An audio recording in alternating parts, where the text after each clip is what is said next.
Apakah kita bangga ketika ibu kota kita, ibu kota negara itu dijuluki sebagai ibu kota terkotor? Kualitas udaranya di dunia ranking 1 coba. Jika tuh ranking hiji atau nukitu. Apa bangganya kita menjadi kota terkotor di dunia dengan polusi udara yang tidak sehat buat tubuh kita. Subhanallah. Dan ini semua juga teguran buat kita semua, bukan? Ya, oke. Innallaha la yuhibbul mufsidin, karena Allah tidak suka pada orang yang bikin kerusakan. Yuk. Pernah nggak mangkas pohon di depan rumah? Besok tumbuh lagi? Siapa yang mangkas? Kamu. Siapa yang menumbuhkan? Allah. Pernah nggak kita nanam bunga, nanam pohon depan rumah? Setelah itu ditinggal. Siapa yang menumbuhkan? Allah. Sadar nggak? Sebetulnya Allah itu tidak pernah memberikan label pada dirinya yang maha merusak, yang maha menghancurkan, tidak ada. Yang ada adalah dia maha memelihara, dia maha terjaga, dia maha pencipta. Betul apa tidak? Jadi lucu aja kalau ada orang mengatakan dunia ini akan dihancurkan oleh Allah. Tidak, dunia ini akan dihancurkan oleh penghuninya. Ngerti maksud saya? Masa ya Allah menghancurkan? Allah tidak ada di Asmaul Husna mengatakan dirinya maha penghancur kok. Dia itu maha menumbuhkan, maha menjaga, maha memelihara, dan luar biasa. Yuk sekarang saya lanjutkan dulu. Sekarang kita lihat ayat ini. Tadi saya bilang awal Allah, akhir juga Allah. Setuju?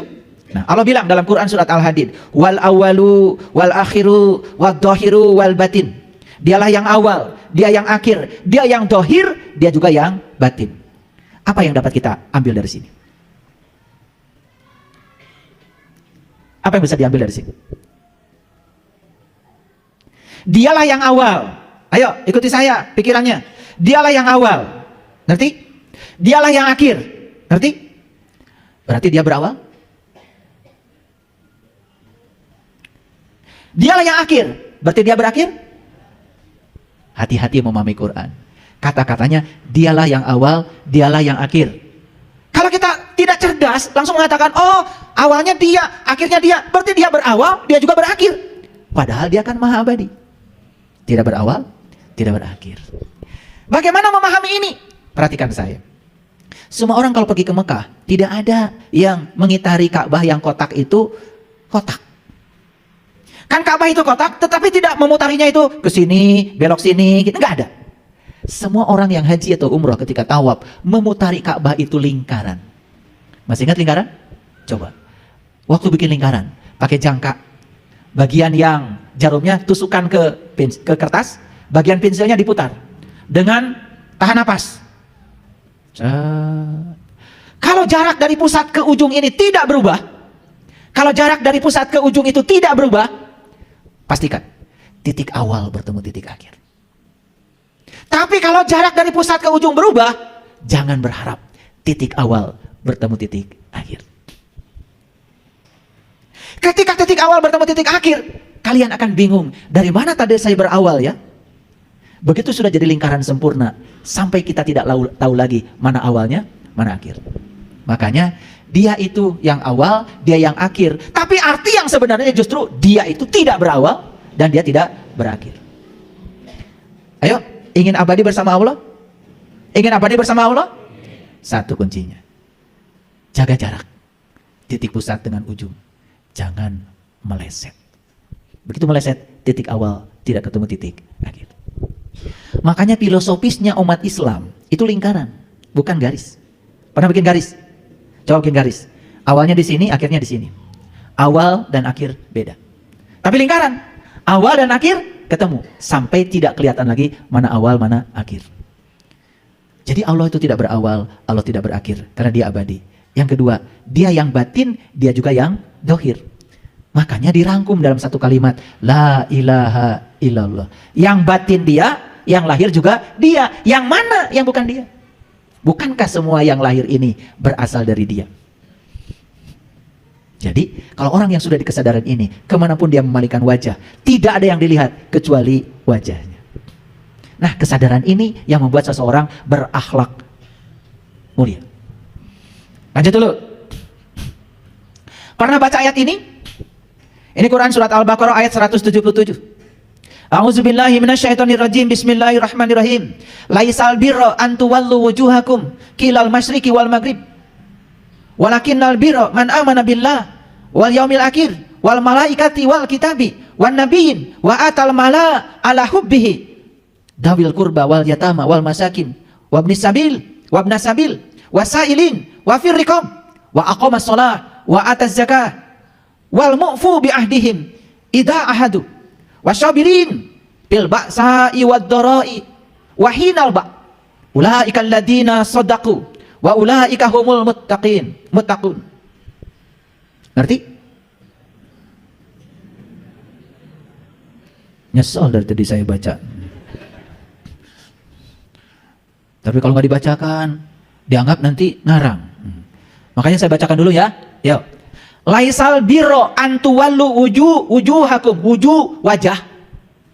Bukanlah suatu kebaikan kalian menghadapkan wajahmu ke timur dan ke barat. Di dunia ini, kalau berbicara tentang spiritual ada dua kiblat. Ada timur, ada barat. Betul nggak? Iya. Oh ini barat, ini timur. Kalau bicara tradisi juga dua. Ini ada barat, ada timur. Betul nggak? Bahkan kita menghadapkan tuh wajah lahir kita ketika kita melakukan sholat juga ke arah barat. Apa pesan apa yang hendak Allah sampaikan di sini? Laisal birro antuwallu wujuhakum qilal masyriqi wal maghrib. Sesungguhnya bukanlah kebaikan kamu menghadapkan wajahmu ke timur dan ke barat. Kata Quran. Walakinnal birro, apa sih kebaikan itu? Satu, man amana billah. Itu kebaikan. Iman kepada Allah. Dua, wal yaumil akhir. Iman kepada yaumil akhir. Sudah saya jelaskan tadi. Wal malaikati, iman kepada malaikat. Wal kitabi, iman kepada kitab. Wan nabiyyin, iman kepada para nabi. Wa atal mala ala hubbihi. Kebaikan selanjutnya apa? Memberikan harta mal ala hubbihi yang kamu cintai. Suka ngasih ke orang? Hari ini sudah ngasih uang berapa? Ada yang di jalan bantu kita untuk mobil kita supaya dikasih jalan sama mobil lain, ada? Kasih berapa? Kasih berapa? Kenapa jawabnya lambat? Kalian pernah gunakan uang 2000 itu? Pernah? Bisa beli apa? Subhanallah. Sedangkan kebaikan menurut Allah itu satu, beriman pada Allah, beriman kepada hari akhir, beriman pada malaikat, pada kitab, pada para nabi. Wa atal mala ala hubbihi. Dan kebaikan selanjutnya adalah memberikan harta yang kamu cintai.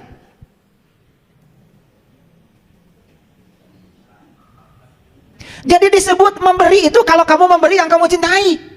Kalau kamu memberi yang tidak berguna lagi pada kalian, itu bukan pemberian. Itu buang sampah dengan berwajah dermawan. Makanya ngasih ke orang itu yang pantas. Yang pantas. Saya kasih tahu ya, kasih 10.000, kasih 5.000, ya dari dua pemberian itu sudah 10.000, nasi padang satu bungkus itu. Kan banyak tuh nasi padang, serba 10.000. Sepatu yang sudah tidak kamu pakai lagi, gak usah dikasih orang. Baju yang sudah sempit tidak kamu pakai lagi, kalau dikasih orang bukan pemberian. Karena kamu sudah tidak pakai lagi.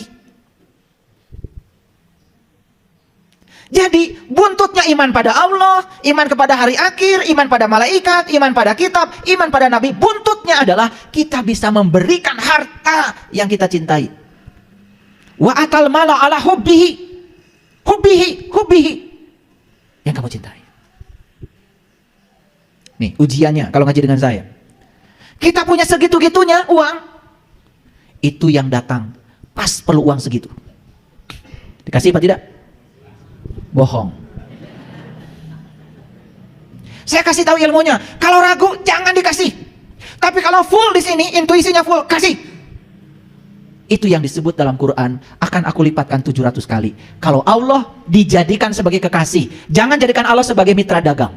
Tapi kalau kamu kasih dengan harapan, ada harapan Allah mengalikan 700 kali, bangkrut.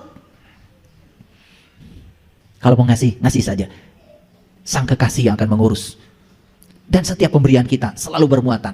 Supaya orang lain baik sama saya, supaya orang lain hormat sama saya, supaya orang lain berterima kasih pada saya, supaya orang lain menyanjung saya sebagai dermawan, begitu?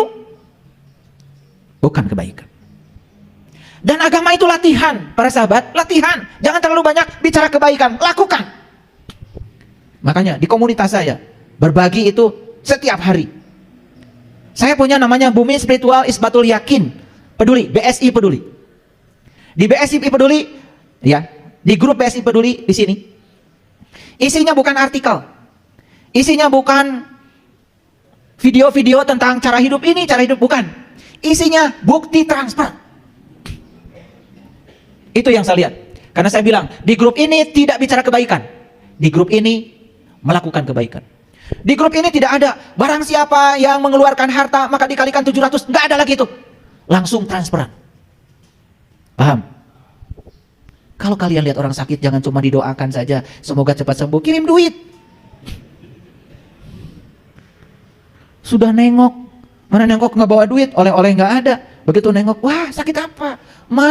Kemarin tetangga saya sama penyakitnya, mati. Ini manusia macam apa seperti ini? Sudah datang nggak bawa duit, nggak bawa oleh-oleh lagi. Begitu datang wajahnya penuh curiga, udah gitu ngomongnya membuat orang lain terbunuh. Nah, mari kita lihat, para sahabat. Jadi Quran surat Al-Baqarah ayat 177 mengajarkan kepada kita, bukanlah menghadapkan wajahmu ke timur dan ke barat itu suatu kebajikan. Awas, kan saya bilang tadi, sholat itu bukan tujuan. Baca Quran. Aqimis sholat, inna sholat tanha anil fahsya wal munkar. Sholat itu hanyalah instrumen supaya kita tidak berbuat keji dan munkar. Jadi sebetulnya ladangnya sholat itu adalah kita berhenti dari perbuatan keji dan munkar. Kalau masih sholat tetapi masih melakukan perbuatan keji dan munkar, pikiran positifnya sholat saja masih melakukan itu. Komo mentes sholat. Awas, jangan berpikir negatif. Ya, kenapa kamu gak sholat? Orang lain sholat aja berbuat keji dan munkar. Itu sholat aja keji dan munkar. Apalagi kalau nggak sholat. Ngerti maksud saya? Coba berpikiran positif ya. Gitu. Jangan cari-cari alasan pembenaran. Jadi, ya, kepada siapa memberikan harta yang dicintai itu? 1, pada kerabat. 2, pada yatim. 3, pada orang miskin. 4, pada ibnu sabil, orang yang sedang melakukan perjalanan menuju Tuhan. Yang keempat, kepada orang yang minta-minta. Yang kelima, kepada hamba sahaya yang perlu dimerdekakan. Jadi sebetulnya harta yang dicintai itu tidak sekedar uang. Lebih dari itu. Bahkan jiwa sekalipun, itu harta yang paling dicintai. Makanya saya mengajak, yuk kita bangun sejarah peradaban. Dalam hidup ini kita bikin sejarah besar. Buat suatu perubahan. Agar kehadiran kita di dunia ini ada dan ada. Bukan sekedar ada tetapi tidak ada. Lalu berikutnya apa?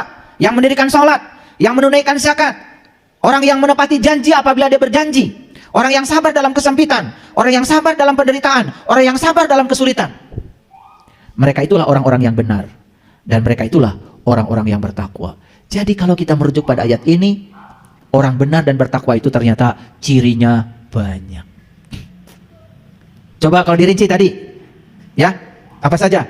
Iman pada Allah, iman pada hari akhir, iman pada malaikat, iman pada kitab, iman pada nabi, memberi harta yang dicintainya kepada kerabat, yatim, orang miskin, ibnu sabil, orang yang minta, dan orang yang perlu dimerdekakan jiwanya.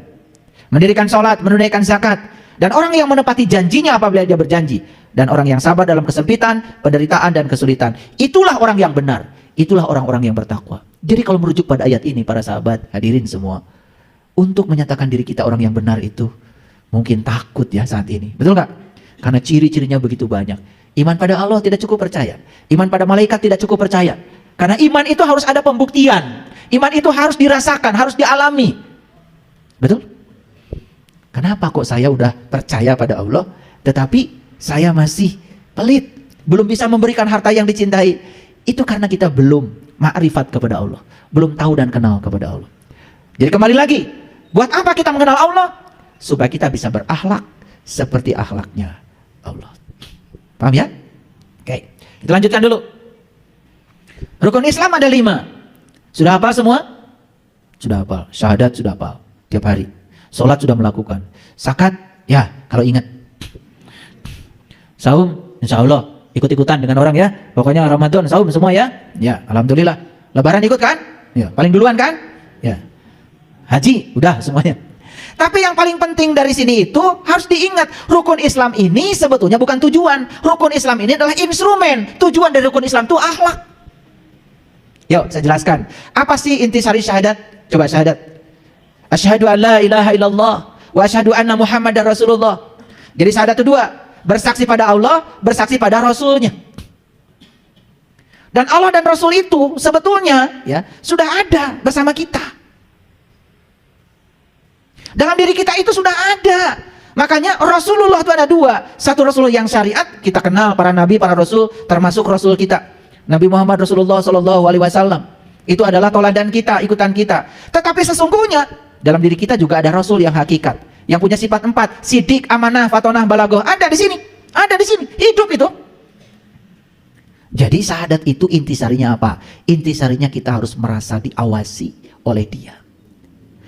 Dan kalau kita merasa diawasi oleh Allah dan Rasulnya, apa yang terjadi? Tidak mungkin kita melanggar dan berkhianat pada diri kita sendiri. Akhlak bukan? Akhlak bukan? Itu. Sholat. Di Quran dikatakan ciri orang yang beriman itu sholatnya khusyuk. Bahkan ciri orang yang beriman itu sholatnya itu terjaga, terpelihara. Walladzina hum ala sholawatihim yuhafidun. Sholatnya itu sampai tingkatan sholawat. Sholat itu terhubung.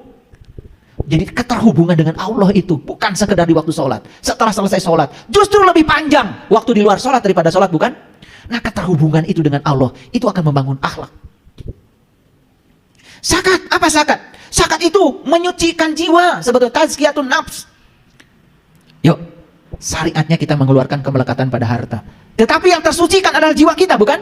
Saat kita melepaskan kemelekatan pada harta, tersucikan jiwa kita. Dan orang-orang yang melekat pada uangnya, kotor jiwanya. Dan ciri orang yang kotor jiwanya itu gampang mendeteksinya, pelit. Paham? Jadi kalau cari orang yang kotor jiwanya, nggak usah periksa, pakai ronsen, mau akad tinggali, pentaan duit.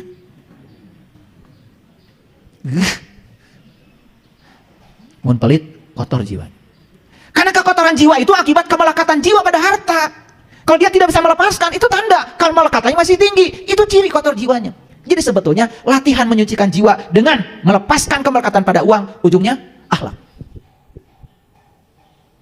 Betul nggak? Nah, saum, apa sih saum? Saum itu definisi hakikatnya adalah lisoimi farhatani, farhatun inda iftorihi, wa farhatun inda liqa'i rabbih. Ada dua kegembiraan bagi yang saum. Satu ketika berbuka, yang kedua jumpa dengan Tuhan, kata hadis qudsi. Tapi saum secara syariat, bukankah kita sedang melatih diri untuk merasakan gimana rasanya lapar? Betul?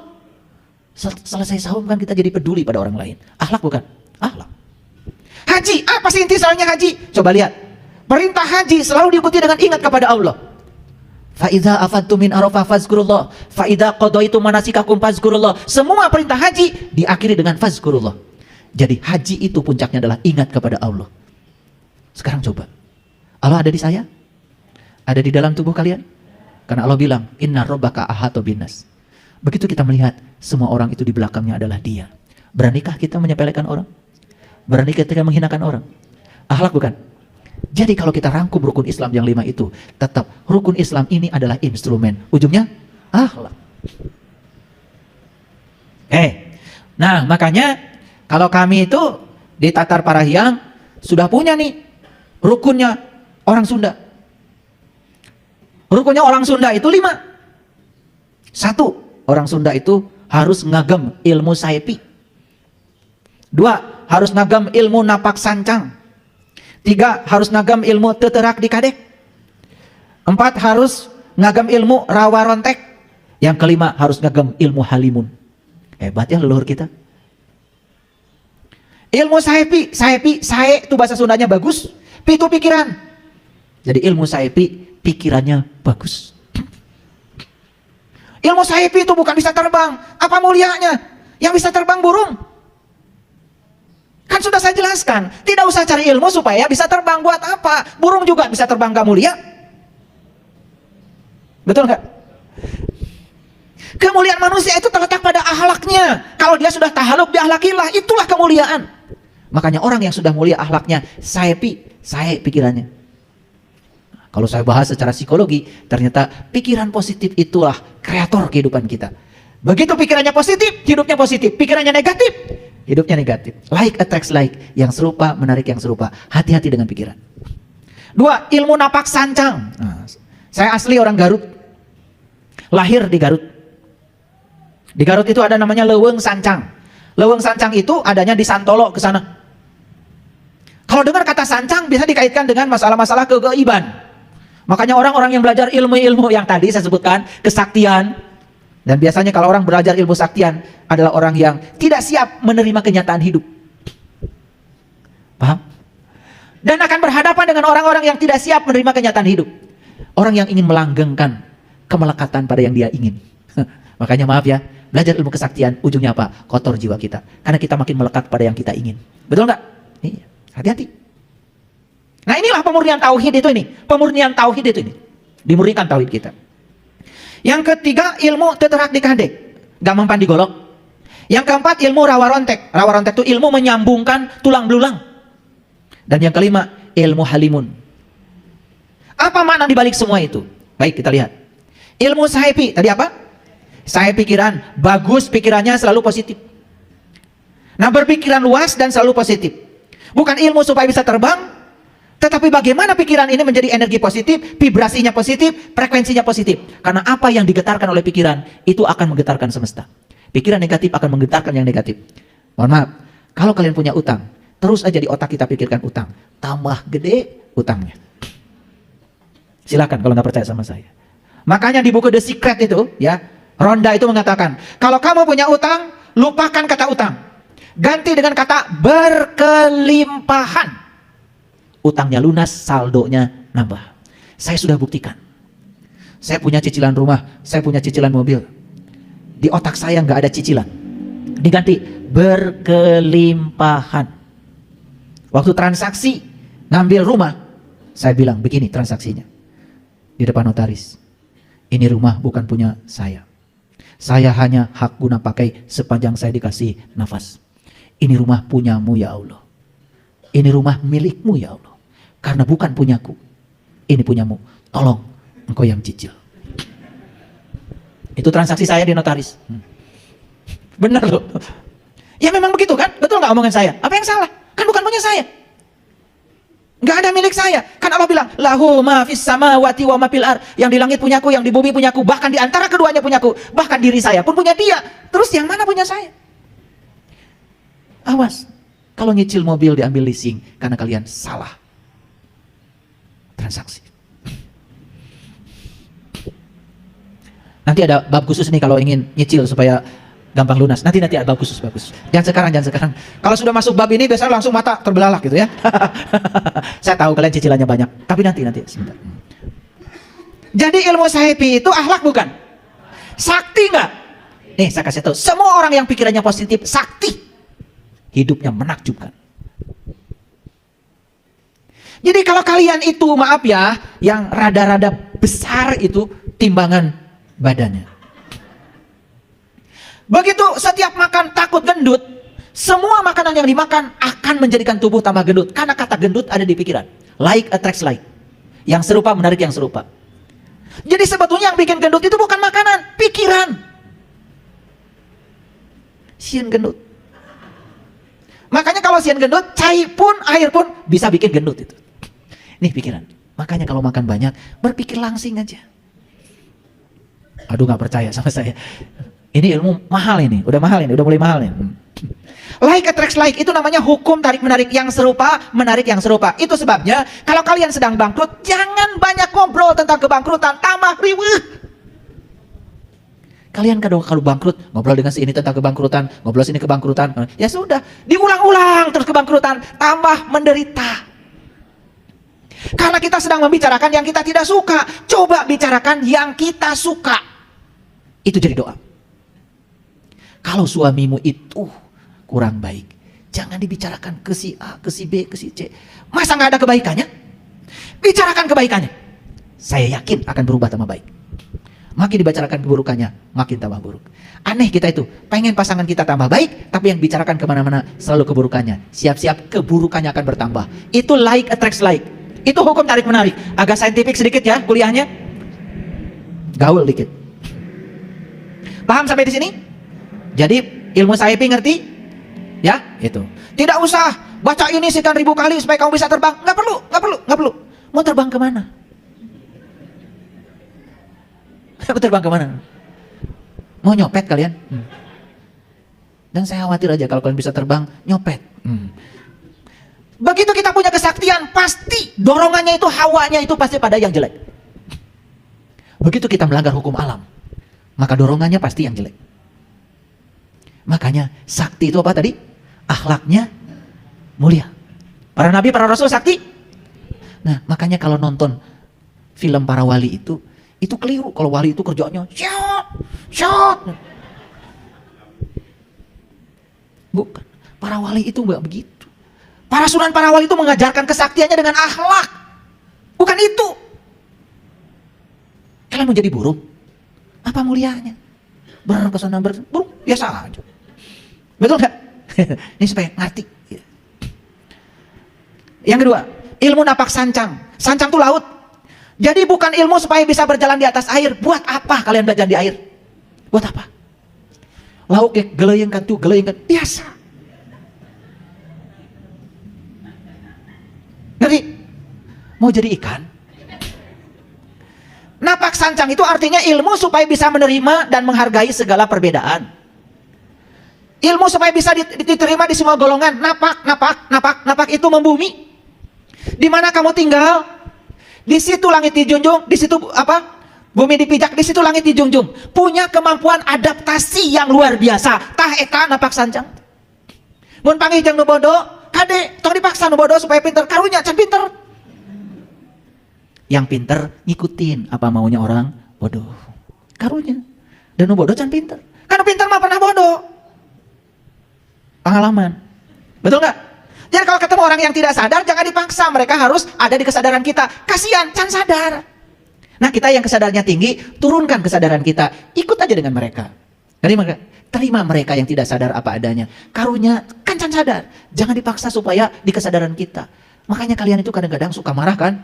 Kamu gini aja nggak bisa. Kamu juga pernah nggak bisa. Yang begitu dulu. Masih ingat waktu kecil ditanya 4 tambah 4 hese kan? Betul nggak? Dulu waktu kecil tanya 4 kali 4 bingung kan? Ya, ambil 4 sini, ambil 4 sini.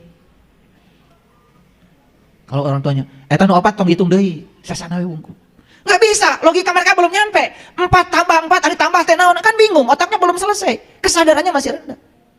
Kalian sekarang dibilang 4 tambah 4 8. Lalu ngomong, mana kitu itu bisa? Mana ge baheula teu bisa? Betul atau tidak? Gitu. Jadi kalau bisa, jangan menyepelekan yang tidak bisa. Awas. Karena orang yang tinggi ilmunya itu tidak pernah merendahkan orang yang tidak berilmu. Karena orang yang tidak berilmu tidak layak direndahkan. Kasihan gak punya ilmu. Paham? Nah, jadi ilmu napak sancang itu kita punya kemampuan adaptif di segala situasi. Coba. Enak coba. Enak. Jangan merasa diri kita sebagai siapa. Jangan merasa diri kita itu apa. Jangan. Kalau orang lain makan pakai daun, miluan pakai daun. Kalau orang makannya sambal, jengkol, peda. Makanan apa itu? Punten-punten ada juragan tuan. Sashimi. Itu ngertiin orang di kampung sashimi teh naon. Itu tidak punya kemampuan napak sancang itu. Nah, orang yang kayak gini nggak sakti. Nih saya kasih tahu. Ada satu daerah di Indonesia ini, kalau kita datang ke sana, langsung disuguhi makan. Dan kalau makan di sana, makan aja, jangan takut gendut. Karena orang sana itu kalau kita makannya lahap, wih luar biasa, seneng, bahagia. Saya juga suka begitu. Di rumah saya nggak makan nasi, di situ saya makan nasi aja.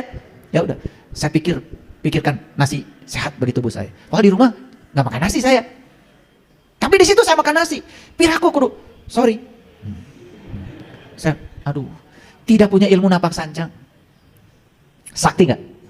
Kalau kayak gitu, sobatnya banyak, kemana kalian pasti disuguhin. Resep nyuguhan si akang ya mah. Mani lahap tuangna, anjing ka dia deunya, gratis deui pasti. Betul nggak? Ya, itu sakti kan? Waduh, sakti. Nah, itu sakti itu begitu. Bukan ada tumpeng di sana lagi hajatan. Kumaha carana milihkeun tumpeng? Udah pakai tuyul, pakai jin, kuntilanak pindah ke sini. Itu nggak sakti. Ya tolol itu. Yang sakti mah, assalamualaikum. Akang. Asa kantos tepang pura-pura ya gitu. Akrab. Mangga lengi-lengi tuang sakti itu. Itu namanya napak sancang tuh begitu.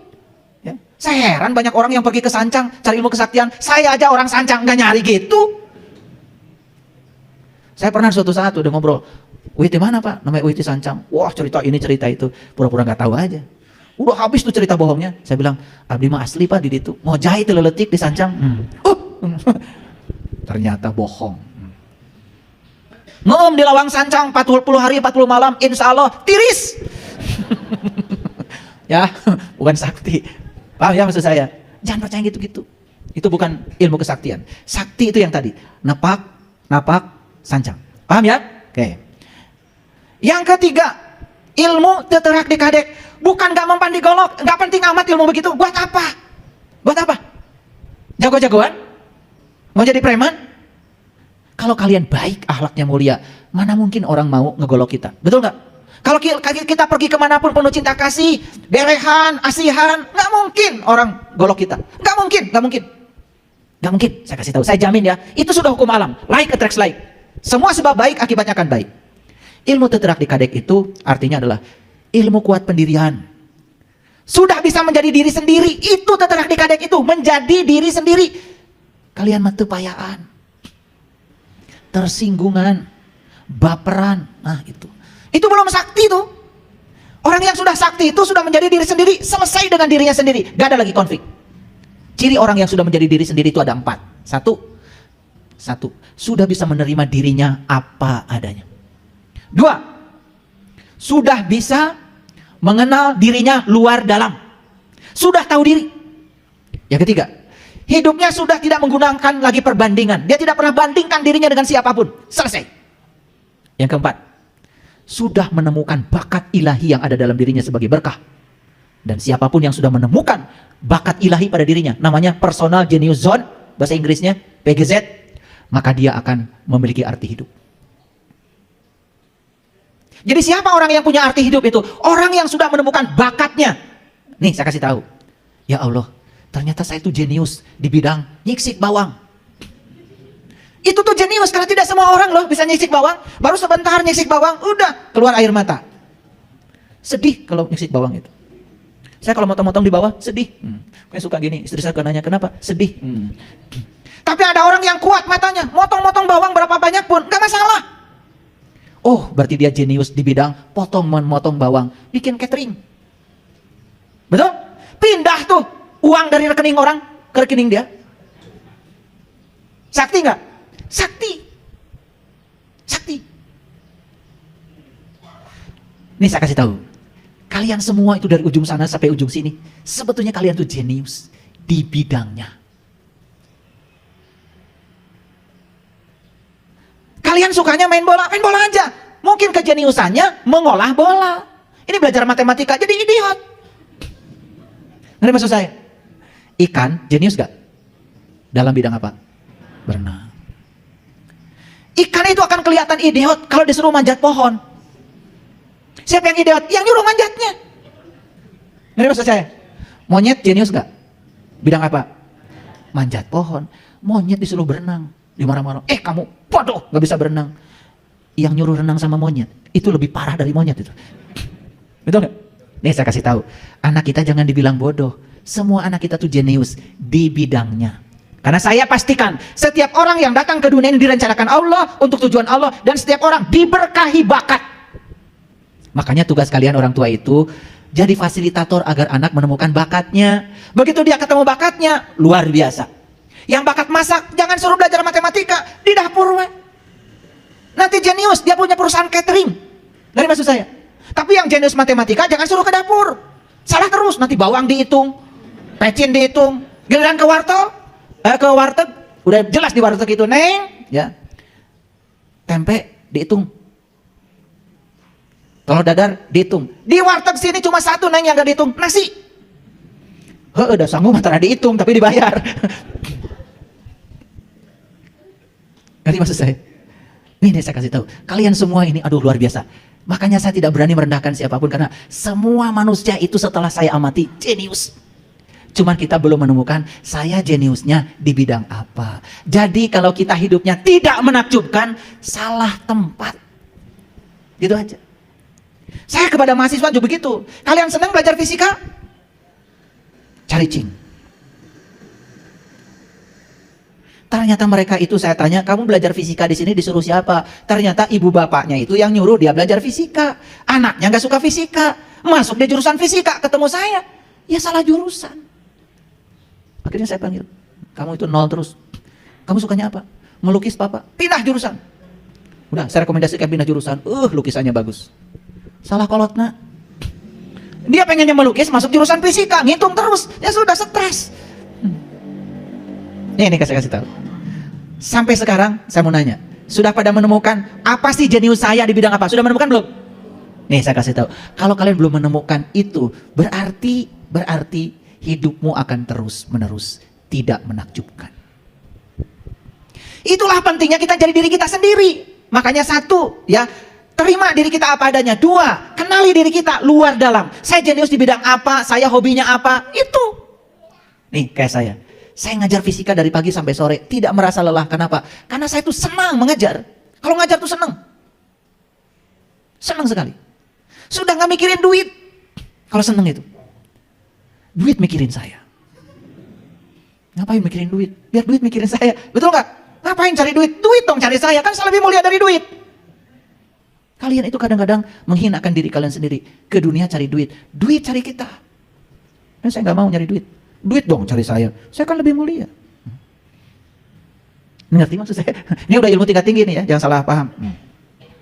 Yang ketiga, jangan bandingkan diri kita dengan siapapun. Karena kita ini oleh Allah direncanakan untuk tujuan yang berbeda. Banget orang wenges beda. Yang keempat, temukan bakatmu. Nih, Kang Dadan ini ya. Kalau edit video, selesai ini, edit. Ayah, selesai. Ciptakan lagu. Beliau tuh menciptakan lagu, gak pakai ditulis dulu, kasih gitar langsung centreng. Kang Dan itu lagu, namanya Pak, dikarang dirinya. Jenius di bidangnya. Makanya kalau nyanyi bahagia. Kalian yang tidak jenius nyanyi, coba suruh manggung ke depan, bergetar. Betul gak? Itu. Ada orang yang tidak jenius bicara depan publik. 2-3 orang aja di depan dia udah bergetar. Pipis. Nggak jenius, dipaksa harus gitu, nggak boleh. Nih, saya kasih tahu. Kalian jenius di bidang apa? Nih, yang jenius dagang. Nggak usah kuliah. Atau kuliah di tempat yang mengembangkan bisnis dia supaya lebih modern. Nih anak-anak tanya, ingin jadi apa? Jangan sudah dimasuki oleh otak kita. Nanti jadi dokter, jadi insinyur. Dari kecil kan gitu aja. Betul nggak? Yang jadi dokter itu Susan. Ya kan? Paham sampai sini? Ilmu teterak di kadek itu adalah ilmu supaya kita punya pendirian. Gak jadi orang lain. Selama ini kita ini jadi orang lain. Sering berubah dengan apa kata orang tentang kita. Makanya kita tidak jadi diri kita sendiri. Hati-hati itu. Begitu kita tidak jadi diri kita sendiri, kita tidak akan menemukan bakat apa yang ada pada diri saya. Akibatnya apa? Kita kehilangan berkah dalam hidup. Kenapa? Itu bisa ngojai. Jika monyet dipaksa ngojai. Begitu kita berenang, idiot. Jadi jangan semua orang harus belajar matematika, harus pintar fisika, pintar kimia. Nggak mesti. Ada anak yang jeniusnya bidang bahasa, sekolahkan di bahasa. Dia lemah dalam matematika, jangan dipaksa. Kasihan. Apalagi dibentak-bentak, dibilang idiot, dibilang bodoh. Itu yang ngajarnya yang salah. Makanya sekolah itu sebetulnya bukan untuk membuat anak jadi pintar, bukan. Sekolah itu supaya anak kita menemukan dirinya sendiri. Tapi guru banyak yang nggak ngerti. Dipaksa semua kudu bisa jika manehna. Nah, ilmu yang keempat, ilmu rawa rontek. Bukan ilmu ketika digolok tidak bisa digolok bisa bersambung lagi. Ditebas, patah, nyambung deui. Ditebas, patah, bukan. Nggak penting ilmu gitu. Ilmu yang paling penting adalah ilmu agar kita bisa menyambungkan silaturahim yang terputus. Ilmu supaya bisa mengharmoniskan pemikiran yang berbeda. Ilmu supaya bisa melawan kejahatan dengan kebaikan. Ini yang disebut dengan kesaktian. Coba, kalau kalian bisa menghubungkan yang berantem tidak berantem lagi, bisa menghubungkan yang putus silaturahim akrab lagi, ini sakti. Ini namanya tahalluk bi akhlakillah. Ini yang disebut dengan ma'rifatul akhlak. Makanya banyak yang datang ke saya, ingin belajar itu, belajar ini. Dikiranya saya itu sakti mandraguna gitu, bisa. Saya nggak ngajar. Nah, yang kelima itu ilmu halimun. Tahu halimun? Halimun itu kabut. Bukan ilmu supaya bisa menghilang. Buat apa? Hari mana ngalengnya teh mana? Itu ada itu ya, orang mengajarkan ya kepada saya dulu dalam pencarian saya. Wirid ini supaya encep teh tiasa ngalengit. Ah, poream saya mah ngalengit. Rek naon? Rek ngalengit ka mana? Betul enggak? Itu geus pokok orang diayakeun ku Allah di dia teh supaya aya, lain supaya ngalengit. Iya madar diajar ilmu supaya bisa ngalengit. Disebut ilmu halimun, mun bisa ngalengit cenah sakti. Ya Allah, orang yang bisa menghilang pasti sudah punya niat jahat. Ya orang baik mah sieun ku naon? Betul enggak? Iya, cari cing di dieu. Nah sieun ku naon? Jadi yang namanya ilmu halimun itu sebetulnya ilmu supaya bisa bersembunyi di tempat terang. Ilmunya banyak tapi nggak sombong. Biasa aja tawadu. Hartanya banyak, mobilnya banyak, gak pameran. Bajunya biasa, orang lain lihat dia biasa aja. Itu ilmu halimun, sakti. Jadi sekarang ngerti ya ilmu halimun? Ilmu supaya kita bisa tawadu, rendah hati. Tidak usah menunjukkan kita ini siapa, karena memang kita ini tidak bisa apa-apa, tidak punya apa-apa, tidak tahu apa-apa, bahkan diri kita ini bukan siapa-siapa. Terus mau apa? Nyumput di necang, bersembunyi di tempat terang. Sama seperti orang lain. Sampai orang lain tidak tahu. Coba, ada orang kaya raya, tapi hidupnya biasa, sederhana. Dia juga nyahan, asihan, dedehan, ulasan. Pergi kemana tuh, biasa aja. Tidak menunjukkan diri sebagai siapa. Disegani nggak? Dihormati nggak? Sakti. Itu bukan naon, tapi kaya.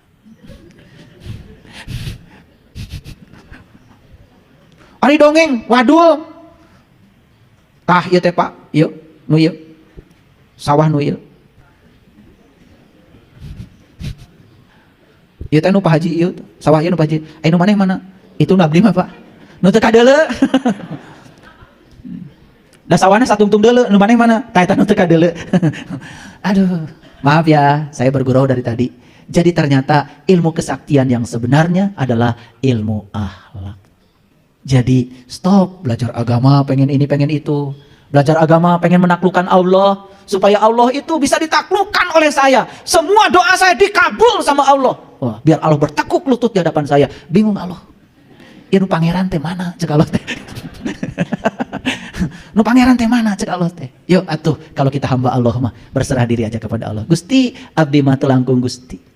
Ada beliau mau masuk ke darwayang, dikeluarkan tina kotak, mangga kumaha Gusti, dilebetkan kana kotak, mangga kumaha Gusti. Kalau kita sudah begitu hidup tanpa penghakiman, hadir di sini saat ini sekarang, menikmati setiap momen apa adanya, tanpa ada benar salah baik buruk, kita bisa menerima setiap keadaan dan peristiwa apa adanya. Sakti mandraguna. Paham sekarang? Ya, dah. Yang masih rajin berkesana, cari ilmu-ilmu kesaktian. Geus cicing. Paham ya? Oke. Itu ya para sahabatku semuanya, hari ini kita sudah menuntaskan satu episode kuliah kita Ma'rifat Akhlak. Kenali Allah, cara berbuatnya seperti apa, cara berbuat baiknya seperti apa, supaya kita bisa meniru perbuatan baik kita seperti Allah melakukannya. Wa asin kama ahsanallahu ilaika. Shadaqallahul adzim, barakallahu li wa lakum. Assalamualaikum warahmatullahi wabarakatuh.